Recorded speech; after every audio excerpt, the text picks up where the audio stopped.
Mike here, glad you could join me. And today I have two special guests. I have David Waverly, formerly NASA employee, and as most of you know, Cindy Holland, also formerly NASA employee. And we're going to talk about, are there satellites? And if there are, what type of satellites?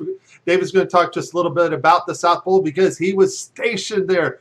So he's got a lot of cool information, facts about that. And we're going to talk about Cindy. Of course, she worked at Lockheed Martin, which an engineer told her what? That the Earth is flat. The Earth is flat, straight from an engineer at Lockheed Martin. Now, if anybody knows if the Earth's flat, Lockheed would know. So, David, let's hear, what did you do for NASA? And tell us about your experiences. I know you work for Goddard Space Center. Tell us about your experiences at the South Pole. Yeah. Okay, so I actually wasn't at the South Pole because there isn't a South Pole. Oh, but, whoa. Is there something to walk on down there? I mean, first of all, Antarctica, regardless of whether you believe in a globe or a flat Earth with a encircled, encompassed Antarctica, Antarctica is a landmass covered with ice, a whole lot of ice. How far out did you get to go? How much ice is there? Anyway, so you know I don't have a serious face. Sorry, dude. You get. But how far out did I go? I was in McMurdo Station. Okay, so you're right on the edge, under just directly south of New Zealand, right? Yeah, that's sort of. I mean, everything is south. Well, yeah. Right. Yeah. Okay. Yeah. I'm pulling your leg, man. Listen. So look. Okay, it's pretty. You go to Christchurch, New Zealand, on the way to Antarctica to go out to the ice, they call it. So. I was in McMurdo to put a data ingest system. Now, this was in my career at NASA when I believed we lived on the globe Earth. I bought all the science, all the space, the vast universe, and billions of stars. I bought into all that, just like most of us did at one point. And so I'm down there, and we put this system in to capture the data. And it's for polar orbiting spacecraft, so that because there's a big data hole in the Antarctic data set, a big hole. Are you talking about the map part, the part where Hollow Earthers say there's nothing there? Yes, any map that you would have seen of the Earth showed this huge gaping lack of data in the center of Antarctica. And I can tell you the reason why that is because there is no center in Antarctica. Antarctica is a ring, but I didn't know that then. So we go down there. Now, here's the thing, and I was about to tell you a little while ago, is I set this system up. Everything's functional. We were ingesting data. We're retransmitting it offline when there are no spacecraft orbiting over, quote unquote. And about 10 years later, I'm watching a YouTube video, and I'm looking at images on Google Earth of Antarctica. And there's a big gaping hole in the data set for Antarctica on Google Earth. And I'm like, now you got to understand, I personally went there to correct that. So I was kind of like a little weirded out. Like, why in the heck is there no data for this large area of Antarctica when I went down there to correct that? And this is here 10, 12 years later. So I called my old boss and said, hey, Mike, what's the deal? How come we don't have any data, any imagery over the center portion of Antarctica? And his answer to me, and I talked to my pastor about this even, because I was like freaking out about it, because it didn't make any sense. You think after 10 years they'd have some data, right? Dude, 12 years. 12 years, okay. Yeah, and we spent $500,000, which isn't a lot of money by NASA standards, but on this project to go down there. I didn't even want to go, to be honest. I was newly married to my wife. I didn't want to leave her for 5 minutes. You know what I'm talking about. So anyway, so I go down. I was lamenting the whole time, you guys. Anyway, so I call Mike and I say, what's the deal with this? And he says, well, Dave, they opted out. They didn't want our data. They got a pipe. They got a fiber optic network from McMurdo to Svalbard. Now, you got to understand, Svalbard is almost the total other side of the world, okay? It's one of the most north places on the quote-unquote planet. Okay. Now, is this a undersea pipe from McMurdo that far? Yes. Fiber Okay. optic pipes Okay. under the ocean from McMurdo Station all the way to Svalbard. Now, even on a flat Earth map, it's freaking far. Okay. So wait a minute. Supposedly we have satellites. We have all Yes. this great space technology. Yes. Why the heck do we need a fiber optic pipe But from listen, McMurdo? that's what I'm getting at. So he's telling me this, and this is what he's telling, and I'm going. Now I don't even think I believe that I knew about flat Earth yet. Then this is what was leading up to my going. Holy crap! We're deceived. So I'm on the phone with him, and he's retired at this point from NASA. I'm like, well, that doesn't make any sense. Why the hell? He said, well, they opted out to send the data to Svalbard. That's the Norwegians, okay? And that they would process the data and sell it back to us. What? I'm just saying. So I'm like, okay, this doesn't make any sense at all. Doesn't, Now remember, how many guys can you talk to that said, hey, I personally went down there and put it in a data retrieval system for polar orbiting spacecraft in Antarctica? You hear that every day, right? Well, in the flat Earth community, there's a few.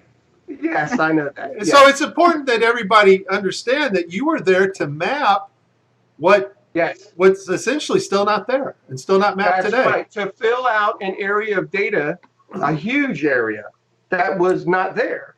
And it's still not. See, here's the thing. He says, well, yeah, they pipe it over the fiber optic network to Svalbard, and then they sell it back to us. Well, it's still a big gaping hole in the data.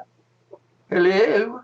So 2017, we have yet to map a portion of one of our continents if the Earth is a globe, correct? And we supposedly, quote unquote, have continuously polar orbiting spacecraft. Guys, listen. There's a whole series of spacecraft that I worked on also, called EOS, Earth Observation Systems. And it was like 5 different spacecraft, and they each looked at different spectrum. One was for atmospheric qualities, another was Terra, anyway. They are all polar orbiters because the whole idea is that the Earth is spinning and these daggone satellites go around and they get a different swath of the world as the Earth spins underneath it. Right, strip data. Again, I'm speaking. Huh? That's called strip data, right? Yeah. And so, okay, and from a global perspective, that makes sense, right? Okay, so how come there's no data still from the southern part of Antarctica? Well, according to Rob Simmons, and he gave us Russia's, Japan's, and the U.S.'s image servers, the Titan, the Himari 8, and the Epic Discover are all pictures of models taken from ground-based cloud radar, and then they put the model together of Earth. All their image data is fake. It's not a picture of Earth from space. So we know that about those satellites because Rob Simmons, and that's the guy, in case you don't know, folks, it's Photoshop. It has to be. Well, it has to be Photoshop because there are no pictures of Earth. So we know for a fact those images are not from space. They're just images put together by a computer called MyDoll. And so now you're saying you were stationed in Antarctica. Your job was supposedly to map this missing big area. Because NASA, if they show a radar of the South Pole, you see this big gaping round circular hole there of no data of anything mapped. And so your job was to map this out. 12 years later, you come to find out that they mapped nothing. It's still the same today, right? Correct. Matter of fact, I did some research on my own work and looked it all up because they have what's called mission design reviews. Okay. And Cindy, you probably know about that, right? So I know. Yeah, we had that in our. Yeah. And so they would also look at proposals, whether a mission or a project was viable. And it's a lot of work leading up to before you're ever even able to execute any part of a project. And that's how they raise costs, and people have careers for 30 years on one spacecraft project. But anyway, I'm just saying. So, I know. I looked it up and I could find all this work that my boss had gone and campaigned with University of Wisconsin and all these guys, and there was all these project plans and proposals regarding this, so why they were going to spend the money, why we were going to go down there and do that. You could find it. It's out there because I looked it up. I wanted to see what led up to why I went there, you know? And basically, his answer does not give an answer because it doesn't make any sense. He didn't answer the fact that there's a big gaping hole in the data still. In other words, nothing mapped. That's what we call a gaping hole in the data. There's nothing there. There's a map of Antarctica on a globe Earth. I used to have a globe in here for joke purposes. On a globe Earth, anybody that looks at it, you show Antarctica. When you look, go to Google Earth, and if you zoom in, you'll notice that the lines from data scans, they converge at the middle and they become nothing. It's just white. There's no data. It's kind of filled in, kind of like the guy who made the Earth image, right? It's Photoshop because it has to be. All right, yeah. Awesome. Now, David, you, Cindy, and I, we were talking about actual what we would call real satellites, not ones orbiting a ball, of course, but real satellites that actually resonate probably on a frequency perfectly in our magnetic field. They have found technologies, and Cindy, you know you've heard of the TR3, the funny triangle-shaped spacecraft they got. We have aircraft that actually can hover almost indefinitely in tune with our magnetic field. That's what I'm understanding. Cindy, you mentioned a project that you cannot talk about, of course, and we'll respect that. But they are, in most part, what are really satellites, correct? What can you tell us about this, Cindy? Well, I have not researched that particular aircraft myself, but I can tell you that the research that I've done shows us that the satellites that they claim are orbiting Earth are not orbiting Earth. There are not flying around the ball, kept in check by gravity by constantly falling and missing the curve, right? Correct. Okay. That are never seen in any photos, by the way. That's a crazy concept too, that you're spinning around a ball, constantly falling and missing it because you're going 17. Sci-fi movie. Yeah, that's science fiction. Want to create a sci-fi movie? It's a really good topic, but in reality, yes, they're building satellites because I have friends who work for these companies who build them. Yes, sir. There are people who build these and work on these programs, and that's not fake. What's fake is that they are being sent into orbit. That's the part that's fake, and so that's the part that we're researching. We're looking into these anomalies because we know that outer space is not factual. It's created. It's not. It's a sci-fi movie. It's not something that's able to be. You can't go there. Yes. It's we just can't get to the moon. So Cindy, let me ask you, Cindy, I've talked to NASA engineers and they claim, well, I work on satellites. Are you saying that somebody who works at NASA could actually work on parts of the equipment that go on things that are actually going up in the air to hover, orbit Earth, or right along our magnetic field? Because David, you were talking about they find this sweet spot, a resonating frequency, that they have technology that they can stay up there as long as they stay in tune with Earth's magnetic field. Is it possible employees, Cindy, can build these things and they tell them it's an orbital satellite, but still be functional and be used for maybe one of these platform devices? It's hard to know what they would be used for because we're not in the know. And most of the people who work on these satellites are not in the know. There's no way they would have an idea of where they're being used or how their functionality actually works, but they are building them. I know I have a close friend I grew up with who works at Boeing, and when I first started posting that satellites were fake, she was very upset with me because she works build satellites. Well, a lot of us work with people who build or work on satellites. I've worked for NASA. I've worked for the Air Force. I've worked for Lockheed Martin. I've worked for Raytheon. I've worked in other NASA contracting positions, and we're all doing something. We're all working on projects and programs.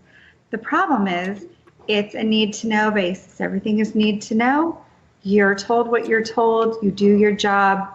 You come to work, and you retire, and that's pretty much it. So most folks would never know that the hard work that they're doing is not what they think it is. Can I interject on that? Yeah. That idea? Yes. Okay. When I was at Goddard, Mike and Cindy, and anybody listening, there's this environment of it's a wonderful, almost utopian ideal where you're all doing this great work for the betterment of mankind, and you almost believe this. You really do. And a lot of us at Goddard, it wasn't just a job, it's what we did. I mean, you could sleep there and shower there and shop there. They had a shop, and so they create this environment that's conducive to. Nobody starts going, "Oh, they're keeping secrets from us." I mean, that's so. Anyone listening to this should not think like the people they're kept under a ball and chain, and it's such an utterly amazing work environment that you never stop to think we're doing something bad. Right. I mean, you're it's a given. You're doing this wonderful work, and everybody's doing their little portion, and then they launch a spacecraft. Ooh, cool. You know. And what he's saying is exactly right. The environment is happy, proactive. They teach you, they train you. Everybody's friendly. I mean, for the most part, I was with NASA for 4 years, from 1996 to 2000. My time with NASA was my first actual career position outside of college. I was terrified, but I was so excited. And to meet all those people and to think back to the folks that I've worked with, amazing people. So I don't want anybody who works for these companies or works for the DoD to ever think that I'm putting down NASA employees or Air Force employees or any of them. I still have a love for them, still friends with them. We're all under this blanket of unknown. None of us know the truth. That's what it is. Nobody knows unless you're in the top. I don't know. Probably. Even the top at NASA, they probably don't know. It's all obscured by fervor and excitement and ideals that most of us were taught since kindergarten. Right. Yeah. If you think about the movies that have come out and the way that it affects the mind, so sci-fi movies, rockets, there's a movie called The Knowing, and they put together a thing, what do you call it? It goes into the ground. It's the, I can't think of the title of it, but it's all the kids from 50 years prior drew pictures of what they thought. Time capsule. Thank you, time capsule. Yeah. They put in pictures of what they thought, and I thought it was funny that they drew rockets. Who would have thought 50 years prior of rockets unless it was put into our media?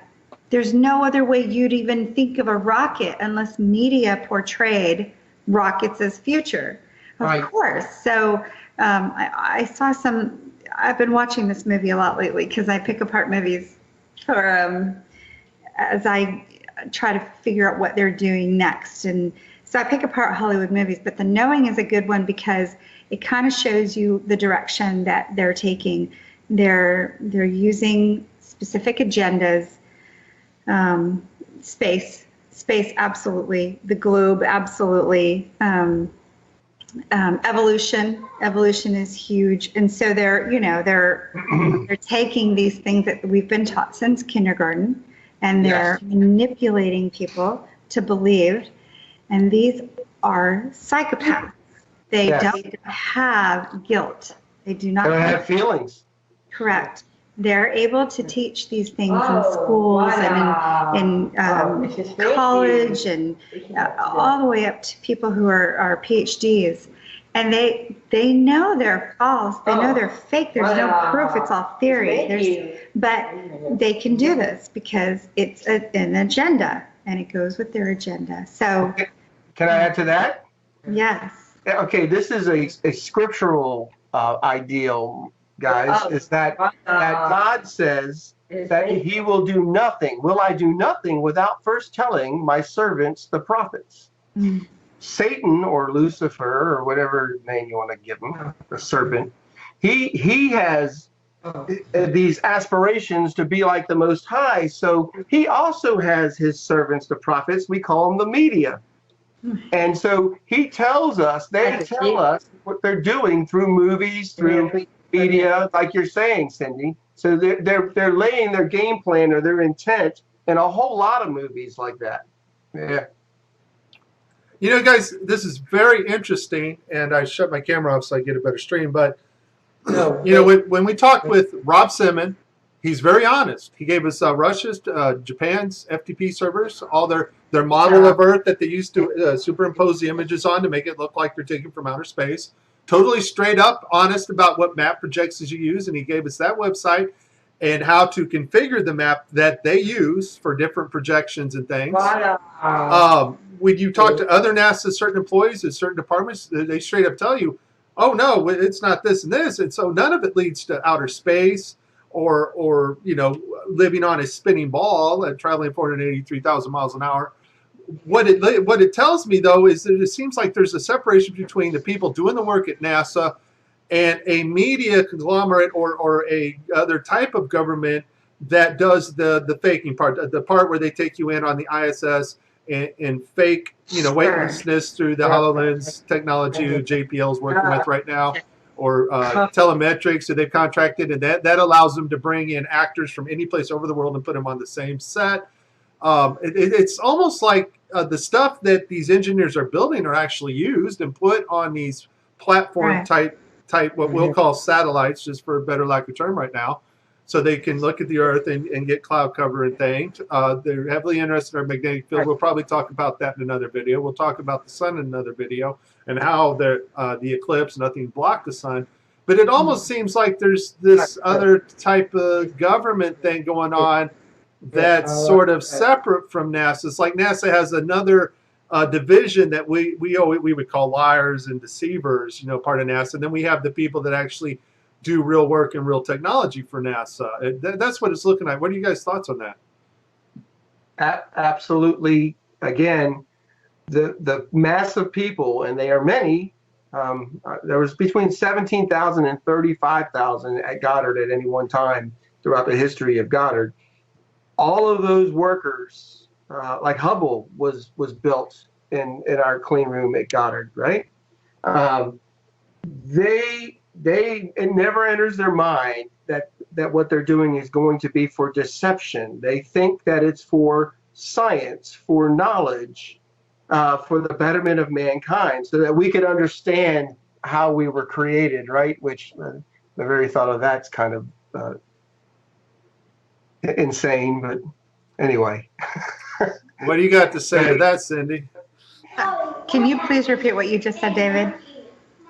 I said that that just at Goddard alone, there's a lot of people that work for NASA in its entirety, that work who are engineers and scientists and other support personnel supporting all of that infrastructure. That at Goddard alone, there was between 17,000 and 35,000 people just working at Goddard. Okay, so when I was at Dryden, and it's not called Dryden Flight Research Center anymore, they did change the name not too long ago. I don't know what the new name is, but when I worked there from 1996 to 2000, we had to go through Y2K. And because I was an IT support person, I know exactly how many computers there were. I'm going to give you a basis. It was 2,500 computers that I had to fix prior to Y2K, which is, you know, everybody remembers Y2K. If you don't, you need to go research it. But So I can tell you, we had approximately 2,500 computers, which equates to approximately 2,500 folks. If I had to guess, based on my experience in those 4 years, as a truther now, and I became very awake in 2009 to most truths, and I became aware of flat Earth in May of 2016. So I have many years as an awake person. When I go back and I think about the photographers who were in the office next to me, who came out of the building and said they couldn't believe people believed in the fake moon landings. That was in 1997, 98. I don't remember the exact date. I just remember it happening. So wait. NASA employees that are in the know are going, I can't believe these people bought into that moon landing crap. Oh, guys. This is what I overheard, yes. No. You just reminded me of something I mentioned the other day to somebody who was like, oh, a pastor friend of mine. At Goddard, we had a digitization project in the education office. A guy named Dr. Bob DeBreese was the head of education at NASA Goddard. I did a lot of education outreach, but I was also technologically adept, so they would include me in these extra projects. We were going to digitize all the lunar lander and all of the Apollo mission stuff they had in archive, and it was missing. It was gone. Oh, boy. Okay, and I remember, but here's the thing.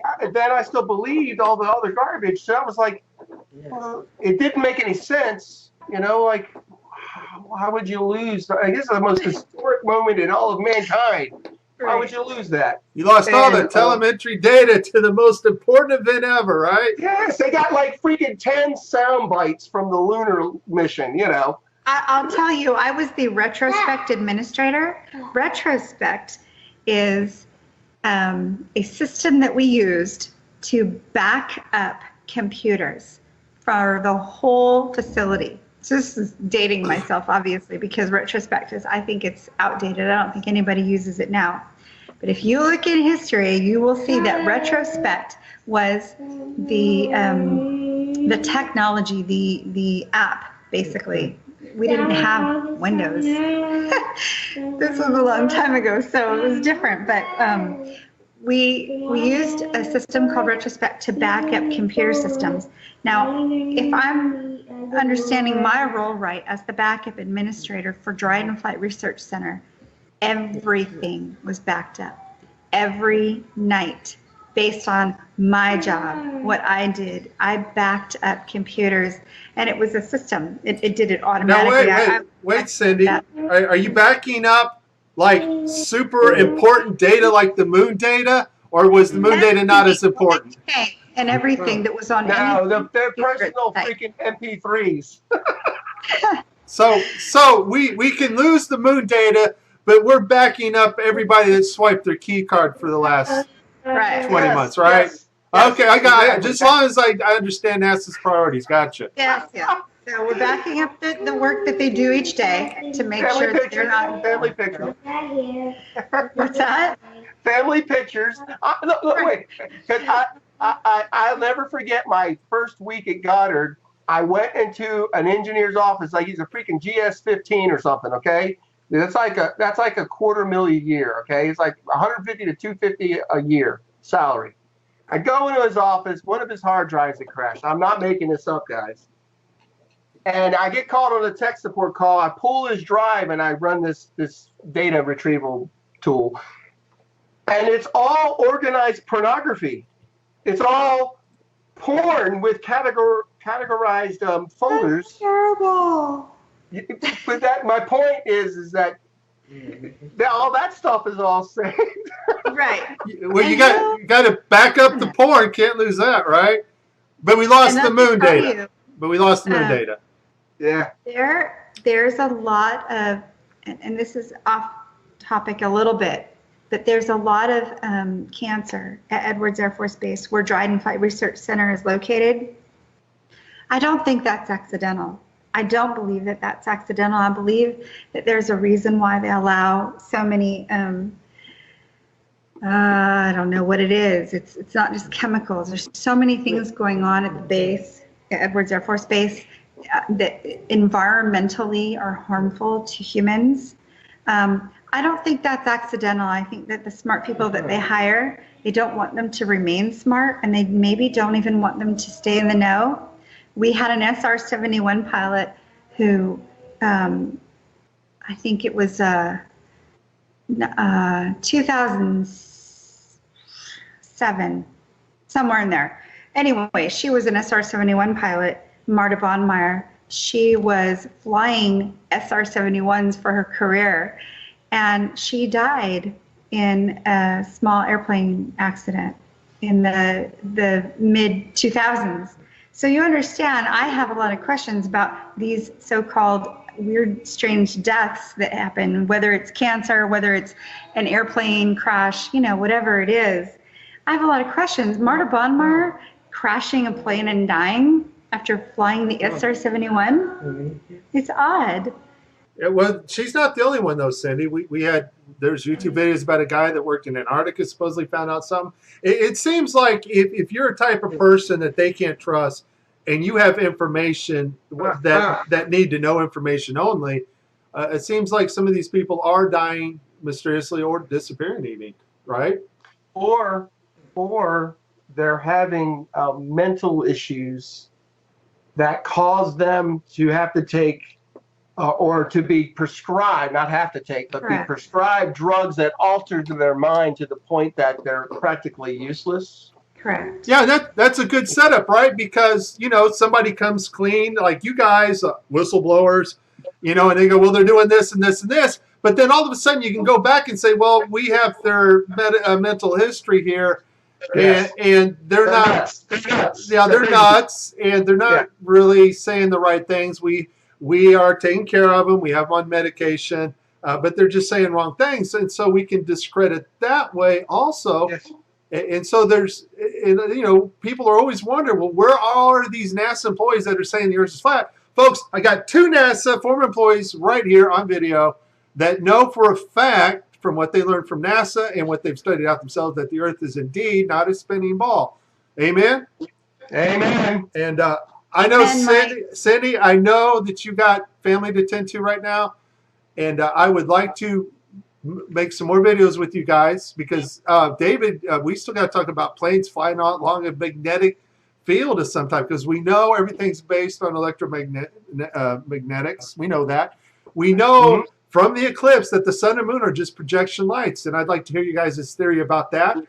Cindy and I got some photos to show, so the next video I'll bring those photos. Cindy and I do not agree on everything, and that's great because we need that.